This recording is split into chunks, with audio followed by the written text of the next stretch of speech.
गुरुकुल वाला में आपका स्वागत है। इस वीडियो में हम लोग पढ़ेंगे हिंदी भाषा के बारे में।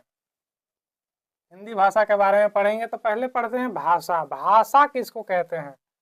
तो यहाँ पे है कि भाषा मानव मुख से निकली सार्थक ध्वनियाँ हैं।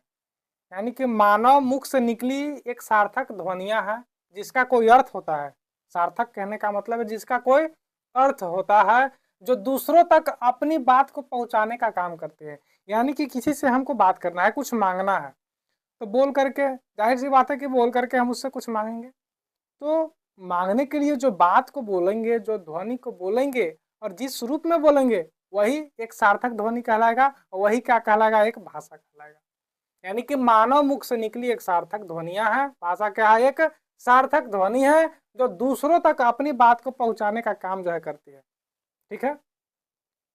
प्रत्येक भाषा की अपनी एक व्यवस्था होती है और एक नियम होता है। यानी कि कोई भी भाषा है उसका एक व्यवस्था है, उसका एक क्या है? नियम है। उसी नियम, उसी व्यवस्था को क्या है? व्याकरण कहते हैं। क्या कहते हैं? व्याकरण कहते हैं। यानी कि भाषा की जो व्यवस्था है, जो नियम है, उसे हम क्या कहते हैं? व्याकरण कहते हैं। आगे पढ़ते हैं कि भाषा जो है दो रूप में होता है। कितने रूप में होता है? दो रूप में। या तो लिखित रूप में होगा या मौखिक रूप में होगा। लिखित कहने का मतलब जिस तरह यह लिखा हुआ है, इस बोर्ड पर जैसे लिखा हुआ है, यह जो है लिखित रूप में है। और मौखिक रूप में जैसे मैं बोल रहा हूँ, यह मौखिक रूप में है। ठीक है। तो भाषा जो है दो रूप में होता है, पहला लिखित रूप में इस तरह, और दूसरा मौखिक रूप में जो कि मैं बोल रहा हूँ। तो यह जो है मूल है, ज्यादातर इसी का प्रयोग जो है होता है। ठीक है। यह क्या है? मूल है। व्याकरण, आगे पढ़ते हैं व्याकरण के भाग। क्योंकि मैं पहले बताया कि व्याकरण क्या है? भाषा की एक व्यवस्था है, भाषा का एक नियम है, कैसे क्या प्रयोग करना है, कब क्या बोलना है। ठीक है। तो ये सारा नियम, ये सारे व्यवस्था को बताता है। कौन बताता है? व्याकरण। व्याकरण का कुछ भाग है, आइए उसको देख लेते हैं। कौन कौन सा भाग है? तो पहला है वर्ण व्यवस्था। यानी एक एक जो ये वर्ण है, एक एक ये क्या है? वर्ण है। क्या है? एक एक वर्ण है। तो वर्ण की व्यवस्था, जैसे कि हम यहाँ पे भाषा लिखा है, भाषा, तो ये एक वर्ण है, ये भी एक वर्ण है। अब यहाँ पे इसका उल्टा हम लिख रहे हैं। ठीक है। आप देखेंगे इसका हम उल्टा लिख दिए, इसको यहाँ पे ले आए और इसको यहाँ पे लिख गए, तो ये हो गया साभा। ठीक है। इसका हम उल्टा, तो ये क्या है?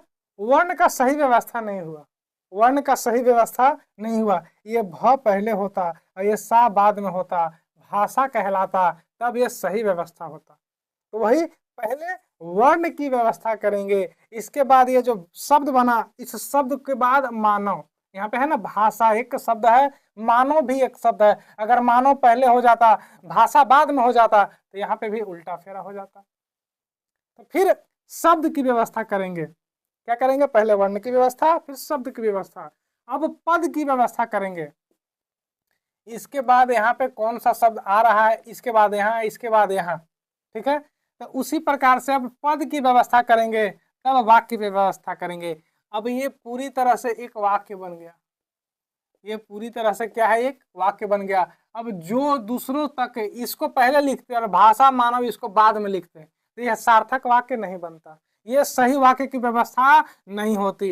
यानी कि व्याकरण में हमको पहले वर्ण की व्यवस्था देखना है, शब्द की व्यवस्था देखना है, पद की व्यवस्था देखना है, वाक्य की व्यवस्था देखना है। अगर ये चारों सही होंगे तो वह व्याकरण सही होगा।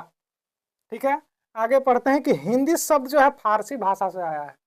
हिंदी जो है फारसी भाषा से आया है। यह हिंदी शब्द, हिंदी शब्द जो है फारसी भाषा से आया है। कहाँ से आया है? फारसी भाषा से आया है। फारसी में स का उच्चारण ह की तरह होता है। फारसी में इस स का उच्चारण जो है ह की तरह होता है। इसको भी ध्यान रखेंगे। एक बार इसका हम जो है रिवीजन कर लेते हैं कि भाषा जो है मानव के मुख से निकली एक सार्थक ध्वनि। ठीक है। जो दूसरों तक अपनी बात को पहुंचाने का काम जो है करती है। ठीक है। प्रत्येक भाषा की अपनी एक व्यवस्था है, अपनी एक नियम है, उसे हम क्या कहते हैं? व्याकरण कहते हैं। भाषा जो है दो रूप में होता है, या तो लिखित रूप में होगा या मौखिक रूप में होगा। क्लियर है?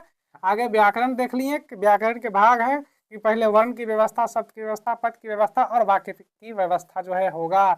इस तरह से चारों व्यवस्था अगर सही रूप से होंगे तो वह सही व्याकरण कहलाएगा। ठीक है, क्लियर है? आप सभी को बहुत अच्छे से समझ आया होगा, आशा करता हूँ। इससे संबंधित कोई सवाल है तो आप कमेंट बॉक्स में जल्द से जल्द कमेंट भरिए, और इस चैनल पर पहली बार आए हैं तो चैनल को सब्सक्राइब करिए और इसे अपने जोन में जो है शेयर करिए।